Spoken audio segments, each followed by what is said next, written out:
할렐루야. 3월 2일입니다. 매일 성경 말씀 묵상을 주님의 이름으로 시작합니다. 요한복음 9장 13절부터 24절의 말씀입니다. 그들이 전에 맹인이었던 사람을 데리고 바리새인들에게 갔더라. 예수께서 진흙을 이겨 눈을 뜨게 하신 날은 안식일이라. 그러므로 바리새인들도 그가 어떻게 보게 되었는지를 물으니 이르되 그 사람이 진흙을 내 눈에 바르매 내가 씻고 보나이다 하니, 바리새인 중에 어떤 사람은 말하되 이 사람이 안식일을 지키지 아니하니 하나님께로부터 온 자가 아니라 하며, 어떤 사람은 말하되 죄인으로서 어떻게 이러한 표적을 행하겠느냐 하여 그들 중에 분쟁이 있었더니, 이에 맹인되었던 자에게 다시 묻되 그 사람이 내 눈을 뜨게 하였으니 너는 그를 어떠한 사람이라 하느냐. 대답하되 선지자니이다 하니, 유대인들이 그가 맹인으로 있다가 보게 된 것을 믿지 아니하고 그 부모를 불러 묻되 이는 너희 말에 맹인으로 났다 하는 너희 아들이냐? 그러면 지금은 어떻게 해서 보느냐? 그 부모가 대답하여 이르되 이 사람이 우리 아들인 것과 맹인으로 난 것을 아나이다. 그러나 지금 어떻게 해서 보는지 또는 누가 그 눈을 뜨게 하였는지 우리는 알지 못하나이다. 그에게 물어보소서. 그가 장성하였으니 자기 일을 말하리이다. 그 부모가 이렇게 말한 것은 이미 유대인들이 누구든지 예수를 그리스도로 시인하는 자는 출교하기로 결의하였으므로 그들을 무서워함이라. 이러므로 그 부모가 말하기를 그가 장성하였으니 그에게 물어보소서 하였더라. 아멘. 자, 어제에 이어서 그 맹인 치유 기적, 이 표적이 이야기가 계속됩니다. 바리새인들이 치유를 받은 맹인을 신문하는 과정이 있어요. 예수님은 나면서 맹인되었던 사람을 치유하심으로 나는 세상의 빛이다 하신 말씀을 입증하셨잖아요. 신적 권능을 지신 메시아심을 입증한 것입니다. 자, 그렇다면 유대인들이 마땅히 예수님을 메시아로 인정하고 예수님의 말씀에 순종해야 돼요. 자, 그러나 유대 종교 지도자들, 특히 바리새인들은 그 마음이 더 강팍하게 됩니다. 치유받은 맹인을 막 신문해갖고 예수를 모함할 꼬투리를 잡고자 혈안이 되어 있는 모습을 우리가 봅니다. 이 본문을 묵상합니다. 첫째로, 성도는 어떤 사람이냐? 예수 그리스도와 예수 그리스도의 일을 올바로 증거하는 사람, 이 사람이 성도입니다. 13절 보세요. 예수께서 진흙을 이겨 눈을 뜨게 하신 날은 안식일이라. 자, 당시 유대 종교 지도자들의 입장에서 볼 때에 명백한 안식일 규례를 범한 일이었다는 거예요. 예수님이 하신 일이. 그들은 안식일에 지극히 간단한 일도 하지 못하도록 이 규례를 정해놨습니다. 성경을 자기 멋대로 조금 더 막 해석해 놓은 거예요. 가령 등잔에 기름이 떨어져서 기름을 부어도 안식일을 범하는 죄로 여겼어요. 손톱이나 머리나 수염을 깎아도 안식일 위반으로 정죄합니다. 그러니까 유대인들의 안식일 규례에 의하면 안식일에는 생명이 위독한 환자만 치료할 수 있습니다. 자, 그런데 그 생명이 위독한 환자도 치료할 때에 병이 악화되지 않을 정도만 해야지 그 이상의 치료를 하면 그것도 안식일법 위반이에요. 가령 뼈가 골절된 환자에게 냉수찜질을 하는 치료도 금지됐어요. 회복되지 않게. 냉수찜질이 환자의 회복을 돕는 일이기 때문에 그렇다는 거예요. 그 생명만 유지되도록, 그리고 생명이 왔다 갔다 하지 않는 환자는 아예 안식일에 진료를 하지 못하겠습니다. 자, 그러므로 예수님이 안식일에 진흙을 깨서 맹인의 눈에 발라서 눈을 뜨게 해줬다. 이것은 유대인들의 안식일 규례를 범해도 크게 범하는 일이 됐다는 거예요. 얼마나 이 아이러니해요. 자, 만일 이 눈뜬 이가 안식을 범한 예수의 편을 든다면 그는 유대교에서 출교를 당하는 해를 입게 됩니다. 자, 출교 형식을 보면 매를 때리는 가벼운 징계에서부터 온 재산을 몰수하고 선민사회에서 완전히 제명해버리는 중벌까지 있습니다. 자, 이제 치유를 받은 맹인은 그야말로 이 삶의 위기의 기로에 서게 된 거예요. 잘 증언해야 되는 겁니다. 자, 이 치유받은 맹인이 예수님을 어떻게 증언합니까? 바리새인들이 너 눈을 어떻게 뜨게 됐냐? 어떻게 보게 됐냐? 이렇게 묻자 그 사람이 진흙을 내 눈에 바르매 내가 씻고 보나이다 라고 증언합니다. 하나도 가감하지 않고 있는 그대로 체험한 대로 증언했어요. 자, 이런 증언이 자기에게 결정적인 불이익을 가져올 거예요. 출교당할 수 있거든요. 그럼에도 불구하고 숨기지 않고 증언했습니다. 적지 않은 사람들이 세상 속에 살면서 나는 그리스도인이요, 이것을 숨기며 사는 것을 편하게 생각해요. 자, 우리 시대는 더욱 영적으로 어두워져 있어서 그리스도인임을 숨기고 사는 것이 유익할 때가 많다 하는 거예요. 자, 교회가 세상에서 존중받지 못하고 대형 교회의 목회자와 직분받은 사람들의 비윤리적인 언행이 종종 언론의 도마 위에 오르고, 교회 다니는 사람을 이상스럽게 보는 그런 시대가 우리 시대가 됐습니다. 자, 어떤 사람은 분명히 신앙 체험이 있는데도 불구하고 불신자들 앞에서 그 일을 축소해서 말을 해요. 분명한 하나님의 역사인데 그냥 평범한 일처럼 그거 그렇게 된 거야 하고 축소해서 말하기도 해요. 불필요한 불신자들의 비웃음이나 부정적인 반응을 보고 싶지 않고 듣고 싶지 않다는 거예요. 자, 그런데 성도는 다른 사람이에요. 성도가 어떤 존재입니까? 사도행전 1장 8절에 보면 성령이 너희에게 임하시면 너희가 권능을 받고 예루살렘, 온 유대, 사마리아 땅끝까지 이르러 내 증인이 되리라. 성도는 예수 그리스도의 증인으로 세상에 파송된 사람입니다. 증인의 할 일이 뭐예요? 보고 들은 것을 올바로 증언하는 것입니다. 그래서 우리가 예레미야의 심정을 가져야 돼요. 예레미야 20장 9절에 보면 내가 다시는 여호와를 선포하지 아니하며 그의 이름으로 말하지 아니하리라 하면 나의 마음이 불붙는 것 같아서 골수에 사무치니 답답하여 견딜 수 없나이다. 하나님의 말씀을 동족들에게 전했어요. 근데 돌아오는 게 다 멸시와 비웃음과 핍박뿐이었습니다. 예레미야가 절망해서 내가 다시는 이제 이 말씀 사역 안 해 하고 그만해야겠다고 마음을 먹었어요. 너무 멸시를 받고 비웃음을 당하고 핍박받으니까. 그런데 안 해야겠다, 그만하자. 조영원 목사 같은 경우 이제 목회할 만큼 했다, 그만하자. 근데 마음속으로부터 불이 올라오는 거예요. 불이. 증인으로 세상에 보내진 성도, 그는 결코 약하고 가련한 사람이 아니라는 거예요. 베드로전서 2장 9절에 보면 너희가 누구냐? 너희는 택하신 족속이다. 왕같은 제사장이다. 거룩한 나라다. 그의 소유가 된 백성이다. 자, 너희를 어둠 가운데서 불러내어 그의 기이한 빛에 들어가게 하신 하나님, 예수 그리스도의 아름다운 덕을 선포하게 하려고 너희를 택하셨다는 거예요. 자, 저와 여러분은 왕같은 제사장, 거룩한 나라, 하나님의 소유된 백성이에요. 그런 강력한 포스를 가지고 복음과 하나님 나라를 선포하고 예수 그리스도를 증언하는 사람, 그가 성도라는 거예요. 자, 우리의 이런 증인된 사역을 천사들이 흠모한다는 거예요. 그 성경이 기록하잖아요. 주에게 부탁하신 일 뭐예요? 증인의 사역, 복음을 증거하고 예수의 일, 하나님의 역사를 증거하는 이 증인된 사역을 천사도 흠모하겠네, 그렇잖아요.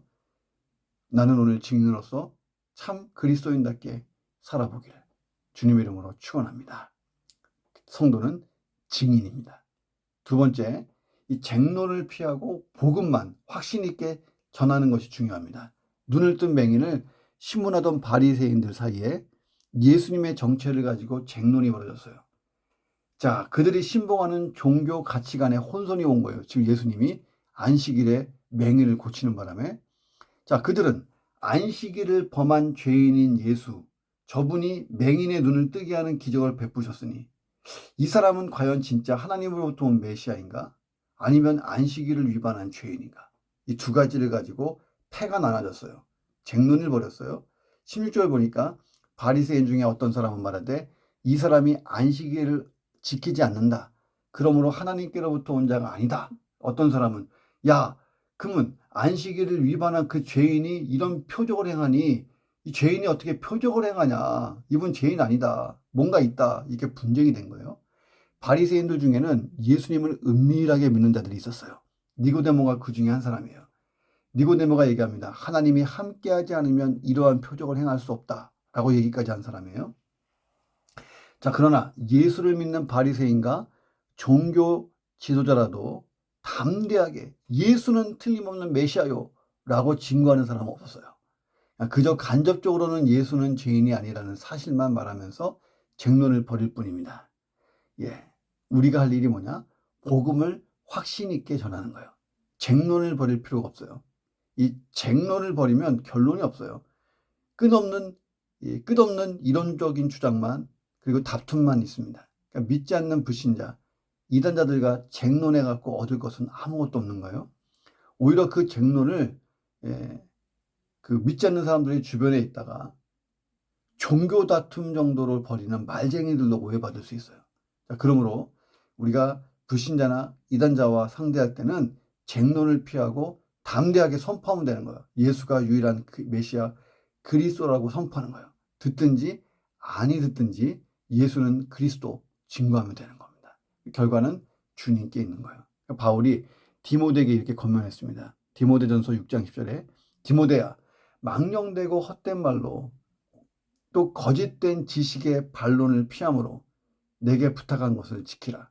그러니까 예의를 벗어나 무리하게 막 선포하는 것도 문제지만 우리가 확신한 내가 믿은 이 복음을 상대방을 봐가면서 마치 부탁하듯이 믿어주세요. 이게 권하는 것은 문제 있다는 거예요. 자, 오늘도 단 한 번이라도 확신 있게 복음을 누군가에게 그대로 들려주기를 주님의 이름으로 축원합니다. 세 번째, 예수님의 신성을 부인하는 자들. 이것은 사단에게 마귀에게 미혹된 자들이에요. 자, 자기들 앞에 있는 자가 맹인으로 있다가 보게 된 자임을 믿지 못하는 거예요. 이 사람들이. 그러니까 바리새인들이 그 부모를 불렀어요. 19절에 너희 말에 맹인으로 났다 하는 너희 아들이냐? 그러면 지금은 그가 어떻게 보느냐? 그러니까 바리새인들은 논리적으로 지금 궁지에 몰린 거예요. 예수님이 맹인의 눈을 뜨게 해준 일, 이건 부인할 수 없는 사실이에요. 많은 사람들이 알고 있어요. 지금 상황에서 보면 자기들이 귀신 들렸다고 하는 귀신 들린 자라고 매도해버린 그 예수님이 구약 선지자들이 예언한 메시아라고 인정하지 않을 수 없는 상황이 된 거예요. 자, 구약 성경에 보면 선지자들이 계속해서 예언했어요. 메시아가 오시면 맹인이 눈을 뜨는 기적이 일어날 것이다. 자, 그런데 지금 정말 맹인이 눈 뜨는 기적이 일어났잖아요. 자, 그래서 예수의 신적인 권위에 대하여 이분이 진짜 하나님으로부터 온 거냐 아니면 귀신 들린 거냐 이런 거 갖고 논쟁하다가 이 논쟁의 종지부를 찍기 위해서 맹인의 부모를 불렀어요. 눈뜬 자가 정말 너의 아들 맞냐? 날 때부터 원래 맹인이었냐? 이거 알아보려고 했던 거예요. 단순히 눈뜬 자의 본래 맹인이었는지 여부만을 알아보려고 부모를 부른 것은 아닙니다. 부모에게 압력을 가해서 허위 진술을 받으려고 했어요. 바리새인들은 예수의 기적 자체를 부인하고 이를 조작된 사기극으로 몰아가려고 했던 거예요. 그러니까 이 맹인은 원래 맹인이 아니고 정상인이었는데 예수가 눈을 고쳤다. 이것은 사기다. 이렇게 하려고 했어요. 자, 이런 조작은 예수님이 부활하신 이후에도 있었어요. 예수님이 부활하고 얘도 예루살렘이 떠들썩하니까 시체가 없어진 것이 아니라 예수님의 제자들이 도둑질해 갔다. 이게 소문을 내서 이 사실을 덮으려고 했습니다. 자, 그래서 유대인들은 예수님의 성육신도 부활 승천도 조작된 것이라고 지금도 생각하고 있어요. 그런데 인본주의 신학자들도 예수님이 행하신 기적들을 꾸며낸 이야기로 사람들의 착각으로 해석하곤 합니다. 어떤 이단들은 예수님을 하나님으로 믿지 않고 최고의 천사 정도로 믿는 이단들도 있어요. 자, 그런데 이런 사람들, 예수님의 신적 권위를 부인하는 사람들이 다 사탄에게 속한 자고 마귀에게 미혹된 자들이라는 거예요. 그러니까 사탄은 예수 그리스도에게서 신적인 권위를 빼내고 참된 구세주가 못되게 하려고 유혹합니다. 미혹하는 거예요. 성육신도 왜곡시키고 십자가 대속과 부활 승천의 기적들을 다 왜곡시켜요. 자, 그렇게 되면 죽은 자를 달리 살리는 이 기적도 영생천국도 다 가설이고 희미해지고 소문처럼 됩니다. 요한은 이런 일들이 있을 것을 예고했어요. 요한일서 4장 3절에 보면 예수를 시인하지 아니하는 영마다 하나님께 속한 것이 아니다. 이것이 곧 적그리스도의 영인데 오리라 한 말을 너희가 들었는데 지금 벌써 세상에 있느니라. 자, 그래서 사탄은 예수를 하나님으로 믿는 사람, 예수님의 신성과 인성을 다 믿고 성육신을 믿는 사람, 십자가 대속의 죽음과 부활 승천을 믿는 사람, 이런 사람들을 가장 두려워해요. 가장 정상적인 성도고 평범한 성도입니다. 그렇죠? 이 정도를 믿는 성도들을 두려워합니다.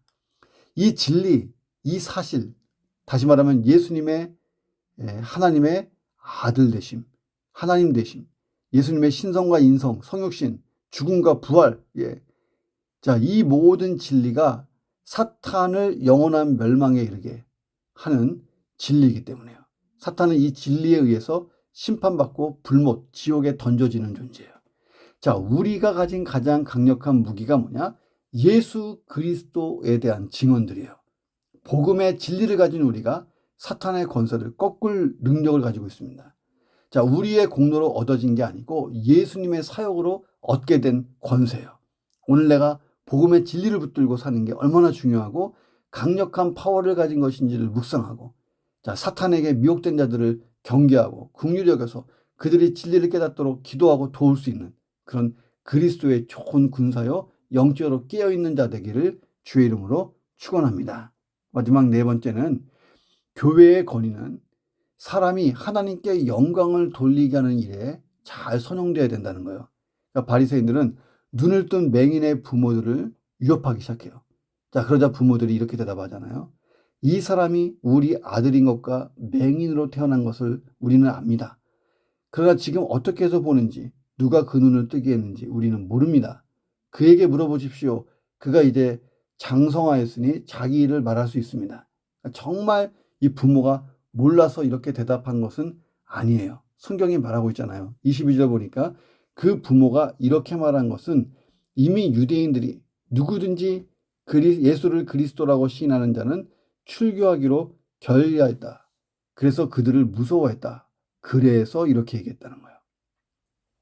자, 바리새인들이 예수를 구주로 시인하거나 믿는 자 또는 예수를 동조하는 자들은 출교다 이렇게 정해놨다는 거예요.